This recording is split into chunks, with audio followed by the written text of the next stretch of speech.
आज हर तबका परेशान है इस हुकूमत से। आपने मुलाजमीन को तंग किया हुआ, आपने बेरोजगार नौजवानों को तंग किया हुआ, आपने पढ़ने वाले बच्चों को तंग किया। आदेश को फौरन वापस लिया जाए और बच्चों के साथ हम कंधे से कंधा मिलाकर खड़े होंगे। पढ़ाई में एक बाधा डाल रही है ये सरकार कि बच्चे पढ़े ही ना पढ़ेंगे ना नौकरी मांगेंगे। ये जो आपकी ये पॉलिसी है ना, ये आपको बहुत महंगी पड़ेगी, आने वाले वक्त में बहुत भारी पड़ेगी। मैं इस सरकार से ये कहना चाहता हूँ।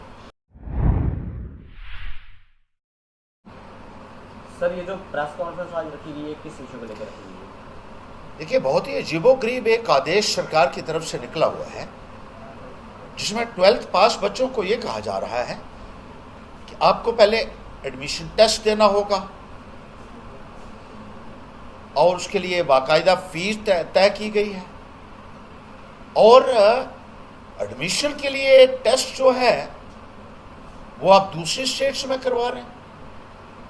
बहुत हैरानगी की बात है कि यहाँ के बच्चे जो गांव के रहने वाले हैं, जो अफोर्ड नहीं कर सकते हैं, माली हालत कमज़ोर है यहाँ बच्चों की, और हमने कॉलेज जब बनाए, मैं खुद मिनिस्टर रहा हूँ एजुकेशन का, कॉलेज हम दूर दराज तक ले गए थे। इसलिए ले गए थे कि दूर दराज में रहने वाले गांव के बच्चों को दूर ना जाना पड़े, वहीं कॉलेज की सुविधा उनको मिले। लेकिन इस किस्म की एक सरकार आई है जिसने ये आदेश निकाल दिया, ये नोटिफिकेशन निकाल दिया और कॉलेज में एडमिशन लेने वाले बच्चों को ये कहा आप दूसरी स्टेट्स में जाकर पहले एंट्रेंस दो। मुझे ये हैरानगी होती है कि किस बात का एंट्रेंस ले रहे हैं आप। हमारे पास पर्याप्त कॉलेज हैं, जो भी बच्चा कॉलेज में पढ़ना चाहता है उसको वहाँ एडमिशन मिलनी चाहिए और अपनी मर्जी के कॉलेज में मिलनी चाहिए। इसलिए दूर दराज के इलाका जात में हमने कॉलेजेस बनाए और लगातार उसके बाद कॉलेजेस बनते रहे। मुझे इस बात की हैरानगी है कि कहाँ से सोच आपको आती है कि यहाँ के बच्चों को आप एंट्रेंस के लिए बाहर भेजेंगे। कितना खाली दिमाग है इन लोगों का कि लोगों को परेशान करने के लिए, बच्चों को परेशान करने के लिए आप अजीब अजीब फैसले लेते हैं और नौजवानों को प्रताड़ित करते हैं।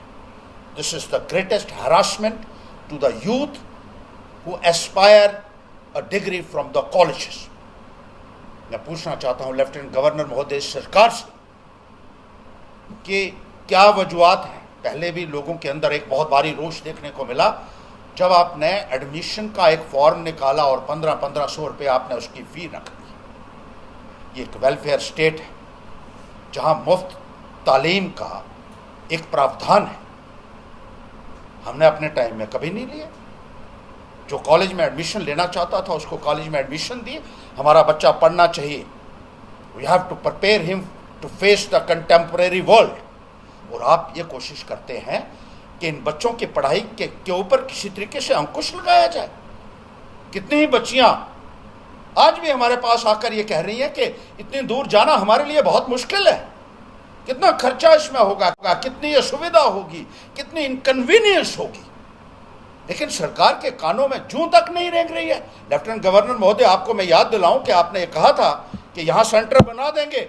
जब यहाँ शोर पड़ा, हमने भी उस वक्त ये मुद्दा जोर शोर के साथ उठाया था, लेकिन अभी तक कोई भी उसके ऊपर कोई कार्रवाई आपकी तरफ से नहीं हुई है और कोई भी रेक्टिफिकेशन ऑर्डर इस संदर्भ में नहीं हुआ है। इन बच्चों के एंट्रेंस अगर आपको लेने का बहुत शौक है तो यहाँ भी आप ले सकते हैं। और आप बच्चों की पढ़ाई में एक बाधा डाल रही है ये सरकार कि बच्चे पढ़े ही ना पढ़ेंगे ना नौकरी मांगेंगे, ना रहेगा बांस ना बजेगी बांसुरी। ये वाली ये जो आपकी ये पॉलिसी है ना, ये आपको बहुत महंगी पड़ेगी, आने वाले वक्त में बहुत भारी पड़ेगी। मैं इस सरकार से ये कहना चाहता हूँ इस आदेश को फौरन वापस लिया जाए और बच्चों के साथ हम कंधे से कंधा मिलाकर खड़े होंगे। उनको एडमिशन मिलनी चाहिए, यहाँ अपनी मर्जी के इंस्टीट्यूट में मिलनी चाहिए। और इस किस्म की जो आप नीतियां डालकर लोगों को परेशान कर रहे हैं, ये बहुत निंदनीय है। आज हर तबका परेशान है इस हुकूमत से। आपने मुलाजमीन को तंग किया हुआ, आपने बेरोजगार नौजवानों को तंग किया हुआ, आपने पढ़ने वाले बच्चों को तंग किया हुआ, आपने गरीब और मजदूर के ऊपर आपने जो अत्याचार किए हैं और जिस तरीके से एक एक्सप्लॉयटेशन यहाँ चल रही है।